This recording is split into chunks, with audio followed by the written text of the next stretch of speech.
আসসালাম সাহাবা, আসসালাম সাহাবা, আসসালাম সাহাবা, আসসালাম সাহাবা। আসসালামু আলাইকুম ওয়া রাহমাতুল্লাহ। আলহামদুলিল্লাহি রাব্বিল আলামিন ওয়াল আকিবাতু লিল মুত্তাকিন ওয়া আলা আলিহি ওয়া আসহাবিহি আজমাইন, আম্মা বাদ।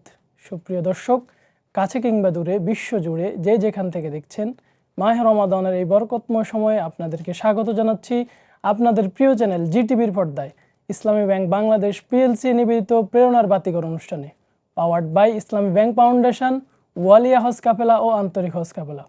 সুপ্রিয় দর্শক, সাহাবীদের জীবনাচারমূলক অনুষ্ঠান প্রেরণার বাতিঘর। আমরা এই অনুষ্ঠানে রাসূল সাল্লাল্লাহু আলাইহি ওয়াসাল্লামের একজন বিশিষ্ট সাহাবীর জীবনী নিয়ে আলোচনা করে থাকি। আজকে আমরা আলোচনা করব রাসূল সাল্লাল্লাহু আলাইহি ওয়াসাল্লামের একজন বিশিষ্ট সাহাবী হযরত আমর ইবনুল আস রাদিয়াল্লাহু তাআলা আনহু এর জীবনী সম্পর্কে। আর রাসূল সাল্লাল্লাহু আলাইহি ওয়াসাল্লামের এই বিশিষ্ট সাহাবীর জীবনী নিয়ে আলোচনার জন্য আমরা আমাদের স্টুডিওতে দেশের দুজন খ্যাতনামা ইসলামিক স্কলারকে আমন্ত্রণ জানিয়েছি। আমরা আপনাদের সাথে আমাদের মেহমানদের পরিচয় করিয়ে দিচ্ছি। আমাদের সাথে আজকে উপস্থিত আছেন বাংলাদেশ ইসলামী বিশ্ববিদ্যালয়ের ইসলামিক স্টাডিজ ডিপার্টমেন্টের সহযোগী অধ্যাপক ডক্টর মুফতি আবু সাঈদ খান স্যার। আসসালামু আলাইকুম রাহমাতুল্লাহ। ওয়ালাইকুম আসসালাম স্যার, কেমন আছেন? আলহামদুলিল্লাহ। আমাদের সাথে আরেকজন মেহমান উপস্থিত আছেন বাংলাদেশ ইসলামী বিশ্ববিদ্যালয়ের ইসলামিক স্টাডিজ ডিপার্টমেন্টের সহযোগী অধ্যাপক ডক্টর মাহবুবুল আলম স্যার। আসসালামু আলাইকুম ওয়া রাহমাতুল্লাহি ওয়া বারাকাতুহু। ওয়ালাইকুম আসসালাম স্যার, কেমন আছেন? আলহামদুলিল্লাহ। স্যার, আপনাদের দুজনকে অসংখ্য ধন্যবাদ আমাদেরকে সময় দেওয়ার জন্য। স্যার, আমরা আজকে আলোচনা করব রাসূল সাল্লাল্লাহু আলাইহি ওয়াসাল্লামের একজন বিশিষ্ট সাহাবী হযরত আমর ইবনুল আস রাদিয়াল্লাহু তাআলা আনহুর জীবনী সম্পর্কে। তো আমি শুরুতেই আমাদের ডক্টর মুফতি আবু সাঈদ খান স্যারের নিকট আসব। আমরা হযরত আমর ইবনুল আস রাদিয়াল্লাহু তাআলা আনহুর যে পরিচয়, এ সম্পর্কে যদি একটু বলতেন। বিসমিল্লাহ, আলহামদুলিল্লাহ, ওয়াসসালাতু ওয়াসসালামু আলা রাসূলিল্লাহ ওয়া বা'দ। রাসূলুল্লাহ সাল্লাল্লাহু আলাইহি ওয়াসাল্লামের সাহাবীদের মধ্যে অন্যতম বিশিষ্ট একজন সাহাবী হচ্ছে হযরত আমর ইবনুল আস রাদিয়াল্লাহু তাআলা আনহু। আল্লাহ রাসূল সাল্লাল্লাহু আলাইহি ওয়াসাল্লামের এই সাহাবী মক্কায় জন্মগ্রহণ করেন। তার জন্মসাল সম্পর্কে ঐতিহাসিকভাবে খুব সুনির্দিষ্টভাবে বলা যায় না, তবে ঐতিহাসিকগণ বলেছেন 580 থেকে 90, অর্থাৎ 85 বা 84 এই সময়কালে তিনি জন্মগ্রহণ করেন।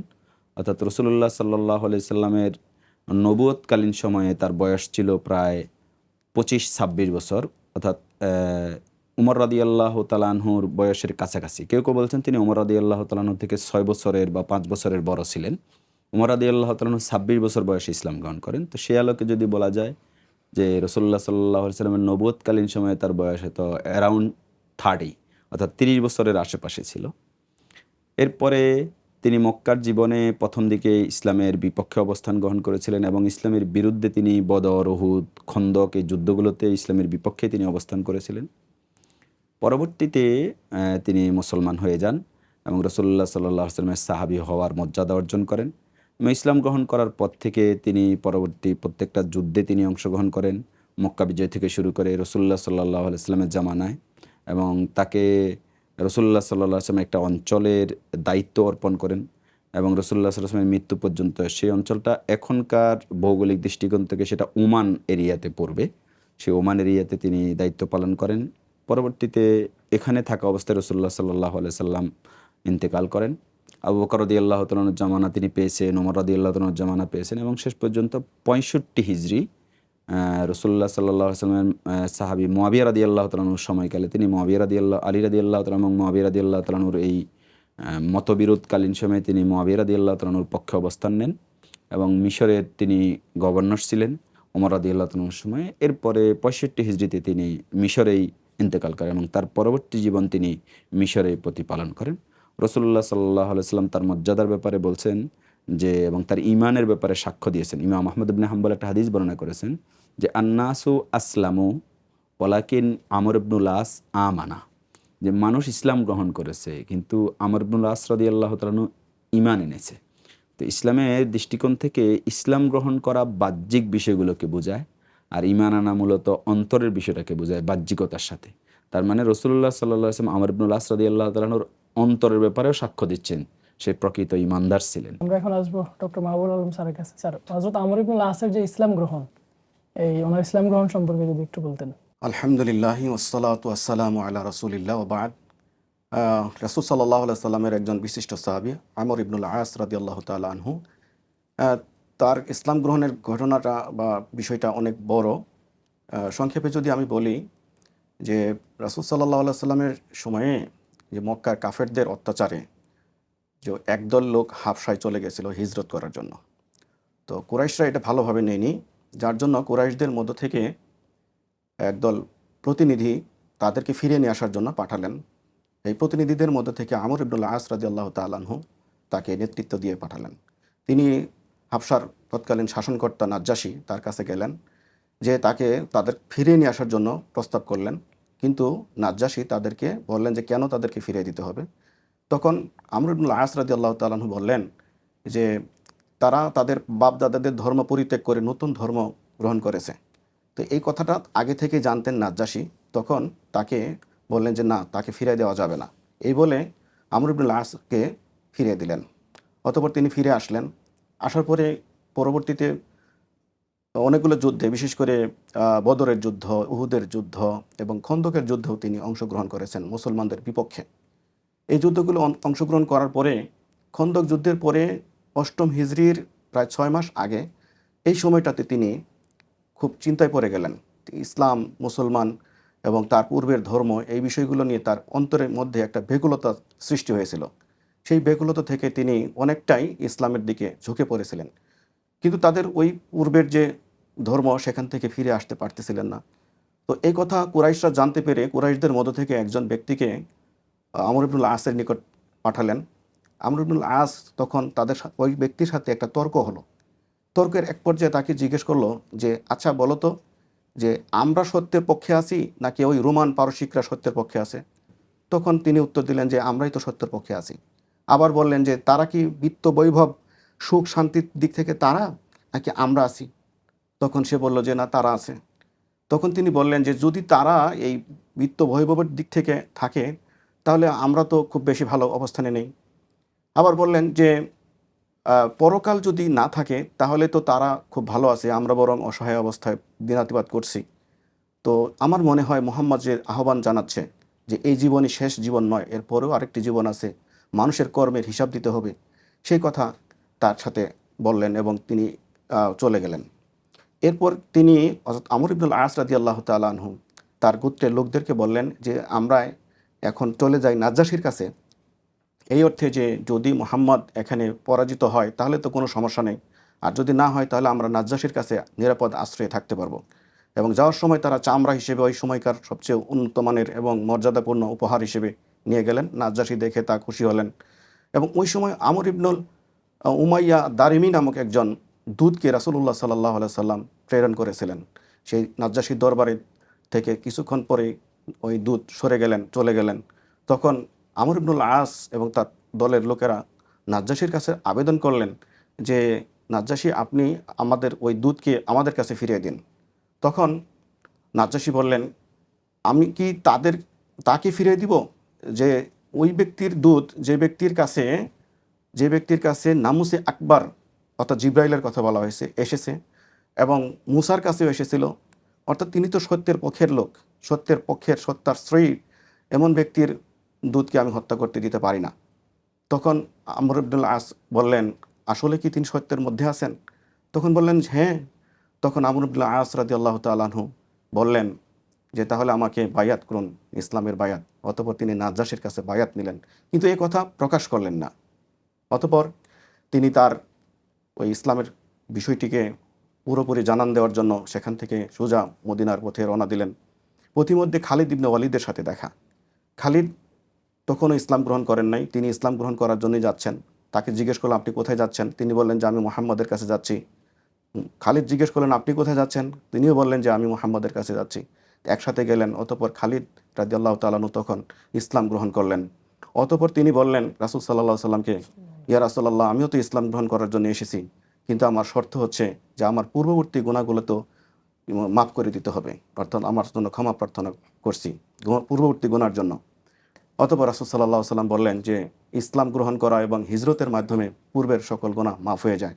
অতঃপর তিনি শাহাদাত পাঠ করলেন, আশহাদু আল্লা ইলাহা ইল্লাল্লাহ ওয়া আন্না মুহাম্মাদান আবদুহু ওয়া রাসূলুহু।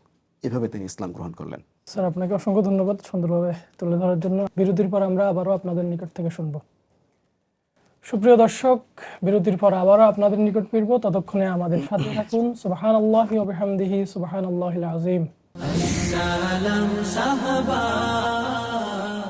সুপ্রিয় দর্শক, বিরতির পর আবারও ফিরে এলাম। আপনারা দেখছিলেন ইসলামী ব্যাংক বাংলাদেশ পিএলসি নিবেদিত প্রেরণার বাতিঘর অনুষ্ঠান, powered by Islami bank foundation, ওয়ালি হজ কাফেলা ও আন্তরিক হজ কাফেলা। সুপ্রিয় দর্শক, বিরতির পূর্বে আমরা শুনছিলাম রাসূল সাল্লাল্লাহু আলাইহি সাল্লামের একজন বিশিষ্ট সাহাবী হযরত আমর ইবনুল আস রাদিয়াল্লাহু তাআলা আনহু এর জীবনী সম্পর্কে। আমরা এখন আমাদের মেহমান ডক্টর মাহবুবুল আলম স্যার থেকে শুনব হযরত আমর ইবনুল আস রাদিয়াল্লাহু তাআলা আনহু রাসূল সাল্লাল্লাহু আলাইহি সাল্লামের পাশে থেকে যেভাবে যুদ্ধে অংশগ্রহণ করেছিলেন, যদি এ সম্পর্কে একটু বলতেন। যে আমর ইবনুল আস রাদিয়াল্লাহু তাআলা আনহু রাসূল সাল্লাল্লাহু আলাইহি সাল্লামের সময়েই রাসূল সাল্লাল্লাহু আলাইহি সাল্লাম আগে বলেছেন আমার স্যার যে ওমানে তাকে নিযুক্ত করেছিলেন। মূলত তাকে শাসনকর্তার কাছে, ওমানের শাসনকর্তার কাছে রাসূলের পক্ষ থেকে একটি চিঠি দেওয়া হয়েছিল। ওই চিঠির পরিপ্রেক্ষিতে তিনি ইসলাম গ্রহণ করেন এবং পরবর্তীতে তাকে ওয়ালি বা গভর্নর হিসেবে সেখানে নিযুক্ত করেন। এরপরে তিনি হযরত আবু বকর সিদ্দিক রাদিয়াল্লাহু তাআলা আনহুর সময়ে তাকে আবার ওমানের শাসনকর্তা হিসেবে নিযুক্ত করিয়েছিলেন। একটা চিঠি লিখে তিনি পাঠালেন হযরত আমর ইবনুল আস রাদিয়াল্লাহু তাআলা আনহুর কাছে যে রাসূলুল্লাহ সাল্লাল্লাহু আলাইহি সাল্লাম আপনাকে এই ওমানের গভর্নর করেছিলেন, বিধায় আমিও নতুন করে আপনাকে পাঠিয়েছিলাম এবং আমি এখন নতুন করে সিদ্ধান্ত নিতে চাচ্ছি অন্য কোথাও আপনাকে পাঠানোর জন্য। তখন তিনি পরবর্তীতে চিঠিতে লেখলেন যে আমি হচ্ছি আল্লাহর একটি তীর, আপনি হচ্ছেন একজন দক্ষ তীরন্দাজ। আপনার ইচ্ছা একজন দক্ষ তীরন্দাজের ইচ্ছায় যেভাবে ওই তীরকে নিক্ষেপ করা যেখানে সেই এখতিয়ার আপনার রয়েছে। অতঃপর তিনি অর্থাৎ আবু বকর সিদ্দিক রাদিয়াল্লাহু তাআলা আনহু তাকে ফিলিস্তিনের গভর্নর নিযুক্ত করেন। শুধু তাই নয়, পরবর্তীতে যে ইয়ারমুকের যুদ্ধ হয়েছিল সেই যুদ্ধে সক্রিয়ভাবে হযরত আমর ইবনুল আস রাদিয়াল্লাহু তাআলা আনহু অংশগ্রহণ করেন এবং অংশগ্রহণ করার পর এই ইয়ারমুক যুদ্ধের পরবর্তীতে যে বিশাল অঞ্চল অর্থাৎ রোমান সাম্রাজ্যের পতন এবং হওয়ার মাধ্যমে এই যে সিরিয়া সহ ফিলিস্তিন, মিশর এই অঞ্চলের বিজয় লাভ করেন এবং আমর ইবনুল আস রাদিয়াল্লাহু তাআলা আনহুর মাধ্যমে যখন মিশর বিজয় লাভ করেছিল, এটি ছিল সবচেয়ে বড় কৃতিত্ব এবং বাইতুল মুকাদ্দাস তখন সর্বপ্রথম আমর ইবনুল আস রাদিয়াল্লাহু তাআলা আনহুর এই নেতৃত্বে যে অভিযান হয়েছিল সেই অভিযানের মাধ্যমে মুসলমানদের কাছে সর্বপ্রথম চলে আসে। এটি ছিল তার জন্য সবচেয়ে একটা বড় কৃতিত্ব। আমরা আসবো এখন আমাদের ডক্টর মুফতি আবু সাঈদ খান স্যারের নিকট। হযরত আমর ইবনুল আস রাদিয়াল্লাহু তাআলা আনহু একজন বিশিষ্ট কূটনীতিবিদ ছিলেন। তারপরে হযরত আলী রাদিয়াল্লাহু তাআলা আনহু এবং মুআবিয়া রাদিয়াল্লাহু তাআলা আনহুর মাঝে যেই দ্বন্দ্ব হয়েছিল, ওটার সমঝোতা হযরত আমর ইবনুল আস রাদিয়াল্লাহু তাআলা আনহু করেছিলেন। ওনার ভূমিকা ছিল, যদি এ সম্পর্কে একটু বলতেন। জি, আমর ইবনুল আস রাদিয়াল্লাহু তাআলা আনহু কূটনৈতিক দক্ষতার প্রমাণ তিনি ইসলাম গ্রহণের আগেও দিয়েছেন। মক্কায় যখন মুসলমানরা মক্কা থেকে হাবশা, এখনকার যেটা নাম হচ্ছে ইথিওপিয়া, মদিনায় হিজরত করার আগে ইথিওপিয়াতে হিজরত করে, তো সেখান থেকে ফিরিয়ে আনার ব্যাপারে মক্কার কোরাইশরা যে ব্যক্তিকে নির্বাচন করেছিলেন, স্যার আলোচনা করেছেন ইসলাম গ্রহণের প্রেক্ষিতে, তো সেই ব্যক্তিটা তাদের নির্বাচনে ছিল আমর ইবনুল আস রাদিয়াল্লাহু তাআলা। তার মানে হচ্ছে ইসলাম গ্রহণের পূর্ব থেকেই তিনি কূটনৈতিক দক্ষতার প্রমাণ দিয়েছেন। রাসূলুল্লাহ সাল্লাল্লাহু আলাইহি সাল্লাম যখন ওমানে তাকে প্রেরণ করবেন, ঠিক সেখানকার নেতৃস্থানীয় ব্যক্তিদের কাছে প্রেরণ করার ক্ষেত্রে আমর ইবনুল আস রাদিয়াল্লাহু তাআলাকে সিলেক্ট করেছেন যে উনি গিয়ে তাদেরকে বুঝাতে পারবেন এবং সেখানে আসলেই সত্যিকার অর্থে সেখানকার লোকজন আমর ইবনুল আস রাদিয়াল্লাহু তাআলার দাওয়াতেই মুসলমান হয়েছিলেন। তো ফলে পরবর্তী জামানাতেও তিনি এই কূটনৈতিক দক্ষতার প্রমাণ দিয়েছেন। সবচেয়ে বড় তার জীবনের যেই বড় ইভেন্ট, সেটা হচ্ছে আলী রাদিয়াল্লাহু তাআলা এবং মুআবিয়া রাদিয়াল্লাহু তাআলার মধ্যে যে সমঝোতামূলক যে অনুষ্ঠানটা দাওমাতুল জান্দালে হয়েছিল, সেখানে তিনি একজন পক্ষ হিসেবে ভূমিকা রেখেছিলেন। আমরা জানি যে আলী রাদিয়াল্লাহু তাআলা এবং মুআবিয়া রাদিয়াল্লাহু তাআলার ভিতরে একটা গুরুত্বপূর্ণ যুদ্ধ সংগঠিত হয়, যেটা সিফফিনের যুদ্ধ নামে পরিচিত। তো এই যুদ্ধটার শেষ দিকে আমর ইবনুল আস রাদিয়াল্লাহু, ঐতিহাসিক বর্ণনা অনুযায়ী আমর ইবনুল আস রাদিয়াল্লাহু তাআলা যুদ্ধ বন্ধের প্রস্তাব দেন এবং দুপক্ষ মেনে নেয় যে যুদ্ধটা বন্ধ হয়। তো ফলে কার্যত মুসলিম রাজ্যটা দুভাগে বিভক্ত হয়ে যায়। একটা অংশ মুআবিয়া রাদিয়াল্লাহু তাআলা শাসন করেন, আলী রাদিয়াল্লাহু তাআলা আরেকটা অংশ শাসন করেন। তো এই সময় একটা শর্ত ছিল যে পরের বছর দুপক্ষ থেকে দুজন প্রতিনিধি গিয়ে কথা বলবে এবং তারা যা সিদ্ধান্ত দিবে কোরআন সুন্নাহ অনুযায়ী সে আলোকে ফয়সালা। আলী রাদিয়াল্লাহু তাআলার পক্ষ থেকে আবু মুসা আশআরী রাদিয়াল্লাহু তাআলাকে নির্বাচিত করা হয়, আর মুআবিয়া রাদিয়াল্লাহু তাআলার পক্ষ থেকে পরের বছরের জন্য আমর ইবনুল আস রাদিয়াল্লাহু তাআলাকে নির্বাচিত করা হয়। তো সেখানে গিয়ে দুজনেই প্রথমে আমরা ঐতিহাসিকভাবে যা জানি, আবু মুসা আশআরী রাদিয়াল্লাহু তাআলা আনহু বলেন যে আমি আলী রাদিয়াল্লাহু তাআলা আনহুকে তার দায়িত্ব থেকে বরখাস্ত করলাম। তার মানে মুসলিম স্টেটের একটা অংশ এখন আর খলিফা নেই।